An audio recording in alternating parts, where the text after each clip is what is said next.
We're back for day 2 of the Tactical Game Sniper Challenge in Alabama, and this is our recap of it. And just like the last video, you can scroll along at the bottom, skip ahead to different stages, and follow along as you want to. If there's something specific you're looking for, you can do that. But without further ado, we'll get right into the video, and you guys can see the stages that we had that we were working with. 3, 2, so this first stage is at 700 yards. The targets look like IPSCs, but they're actually just like 8 to 10 inch squares, and the white on top is actually straps hanging down. So I got an impact there. Missed the second one. I moved, so what you couldn't see is I was actually holding myself up there with one hand, and I'm actually shooting that one-handed. Now from this position, you're gonna hear faintly, it sounds like there's an impact, but we just missed it day of. I don't know that I got the impact, don't know that I didn't, because I'm not on the spotting scope. So it is what it is, but after that, I kind of burned through this stage, and the reason being is, at this stage, I was the second to last shooter, Taylor was the last shooter. I made a hit, so I knew I was ahead of everybody else. Nobody else in our group had, and I knew Taylor was just going to run through and just burn through as quick as he could. So with that, it gave me a chance to still be ahead of Taylor. Because good, Jimmy. Since everybody else had missed, whoever missed the fastest was going to be in the lead. I got one hit and then missed faster than everybody else, so that would have put me in the lead. All right, moving on to the next stage. So this is stage 15. So we got 5 targets here, and that little square just to the left of the bush right there on the berm. 2 hits there. And one thing I struggled with here with these middle targets at 550 and then I believe it's 6 something. I'm overestimating wind here. There was no wind. I should have held nothing for wind. But from the angle I had in that shadow, I couldn't see where my miss was. And I should have just been dead on.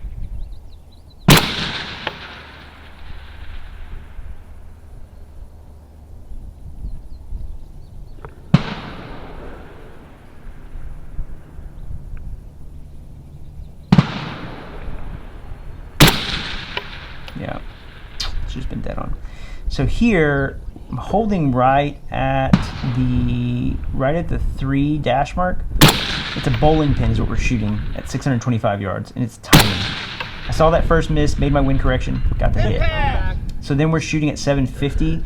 It's an IPSC target just to the left of that plate rack. And you'll see some of that bush, that tree comes down. It's actually just to like 630, 730 from that.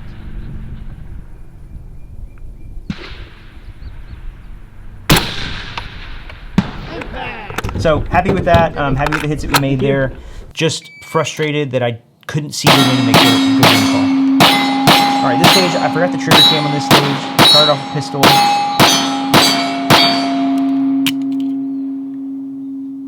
Again, struggling with that trigger, just like the day before.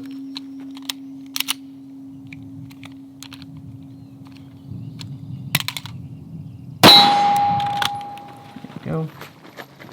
Again, I'm moving slow into position just because I'm trying to keep my heart rate down and my breathing down, so that way it's easier on me, but that's something I definitely need to work on. I need to be more efficient getting in these positions quicker, so I have more time to make these shots. Now I'm actually on the wrong level here. Thankfully somebody says something. Jimmy, bottom one. Justin, thank you. I love you. I owe you a drink, buddy. Thank you. We had a great group, by the way. Both days, the group we shot with was amazing. I owe you a drink.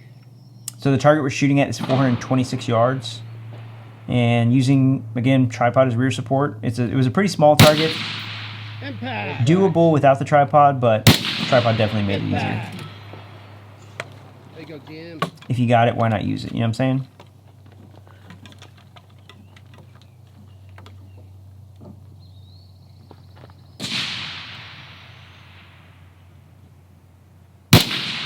Impact.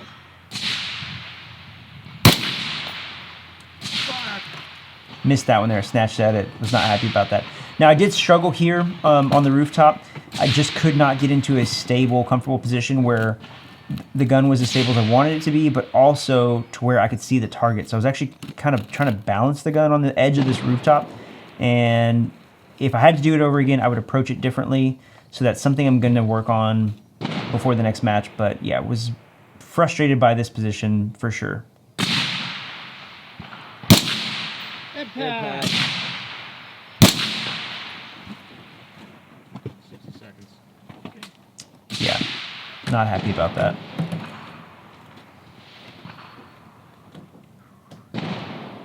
The barrel wasn't terrible, but it wasn't great either. And it's just, again, if I had to do the stage again, I would have approached those two positions differently. Impact.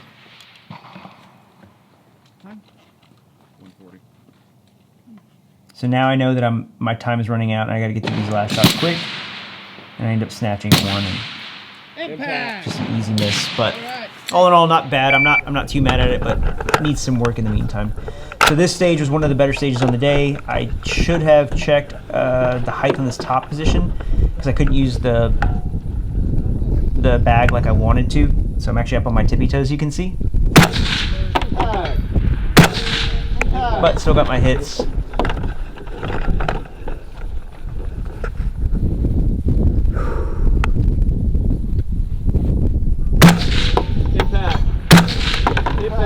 You just need it at the end, Taylor. That was my polite way of telling Taylor to get out of the way. Am I going to hit that? That's fair. Good job.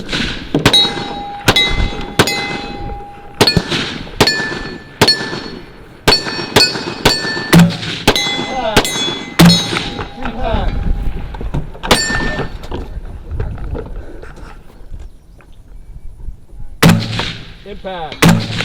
This one felt rock solid there. So I was super happy with that stage. Alright, so we gotta shoot from the helicopter. We got a bunch of pistol targets.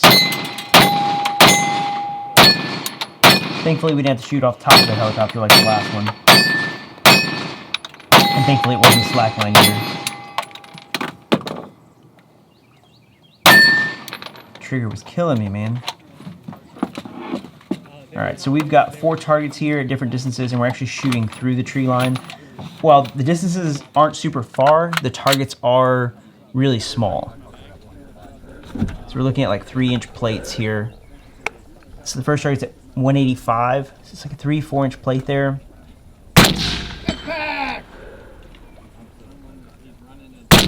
Impact.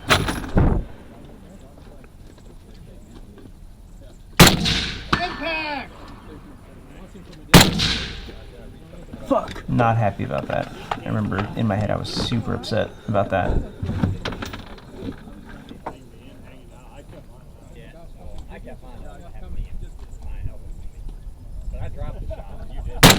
Impact. Impact. And then last target here at 320. Impact. Impact. Just, Unload your man. Yeah, not bad. So this was our last stage of the day, which was stage 10. We had to jump around and get in where we could, just because the longer you guys were getting stuff done. Again, this will start off with here, and then we've got 5 positions off of this platform.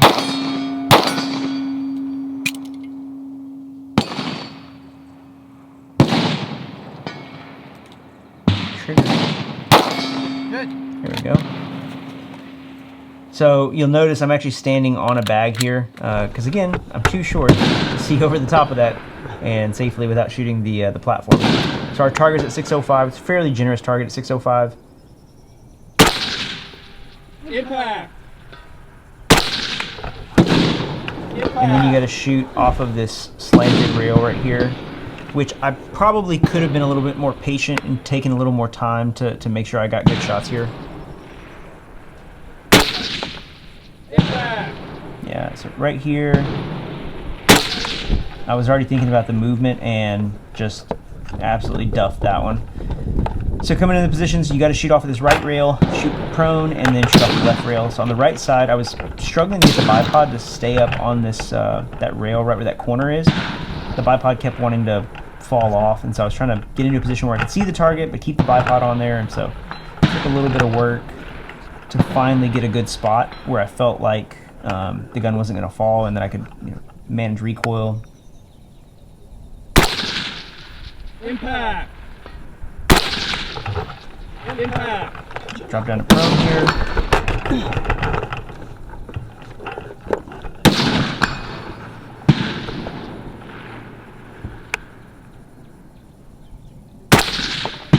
Impact.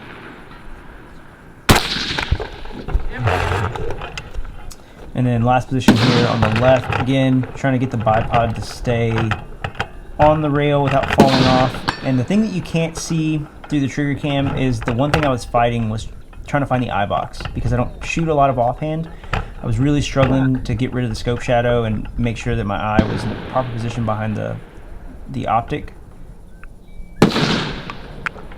And so while it's stable, I'm just not in a very comfortable spot. And just snatched at that one. So all in all, not a bad end to the day. I did have one stage in there that you guys didn't see, and that stage, it wasn't bad. It was a good stage. I just had a miss in that stage that I shouldn't have. That miss, oh, that was me. It was just rushing, getting it out of position. So yeah, but not bad. All in all, it was a great match. Had a great time. Enjoyed the squad we got to shoot with. Met a great group of guys and got to meet a lot of other really cool competitors. So because of things like that, it makes it tough for me to see Sniper Challenge going away, because I really enjoyed shooting the matches. Jeremy puts on a phenomenal match, and it's hard to see it going away, but looking forward to things that are coming in the future.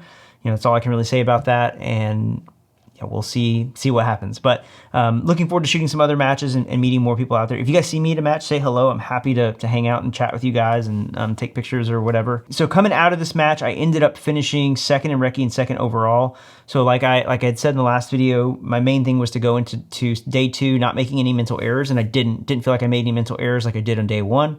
I shot about as well as I could. There was, you know, a few misjudgments on wind and just positions, but you know, without knowing what you're going to be facing, it's hard to prepare for those things. So overall, the match gave me a lot to work on. So I'll definitely be working on more positional stuff as always, adding in some of this offhand stuff, trying to have a higher sense of urgency getting in and out of positions, and just continuing to focus on reducing that wobble zone. But it feels like with every match, I feel like I learn a ton, but as much as I learn, I feel like I'm exposed to so much more that I don't know yet. And so it's just this constant journey of getting better and learning more and more, and being able to talk to guys like Alex from Ridgeline, or Bruiser, or Mike from Praycore, or Fred over at Counting Coup, or Phil at Modern Day Sniper. It's just there's a lot of great instructors out there who have been very open and happy to share things and helping me grow in this. And so I'm just trying to pass on as much information as I can so hopefully you guys are learning along with me. And again, we're just growing this community and growing our skill set as a collective. But yeah, it's a ton of fun, and we'll see if I can pull out a win before the year's over. But yeah, second place overall, second place in recce. Not too upset about that, but lots to work on before the next match, and we'll bring you guys along to see how that goes. So hopefully you guys enjoy this content. Stay tuned. We've got some more videos coming up. Some things that I've learned from this that I think will help you guys, but also that I've seen other people struggle with that I think will help. And then also be doing a video on the rifle that I built for this match. So stay tuned for that. Make sure you hit that like and subscribe. Karate chop that bell so you get notified every time I upload a video, and I will see you guys in the next one. You guys can't see this at home. Right over here to the right, we're giving Jimmy a stool of sand. And then I have to, which I'm not supposed to do any fitness right now, when he's done shooting, I'm gonna have to pull this big ass 90-pound sack of shit out of the way so the other 90-pound sack of shit can keep shooting. I love that you call me a sack of shit, but I stay late to help you get your dope right. I would do anything for that sack of shit. For clarity.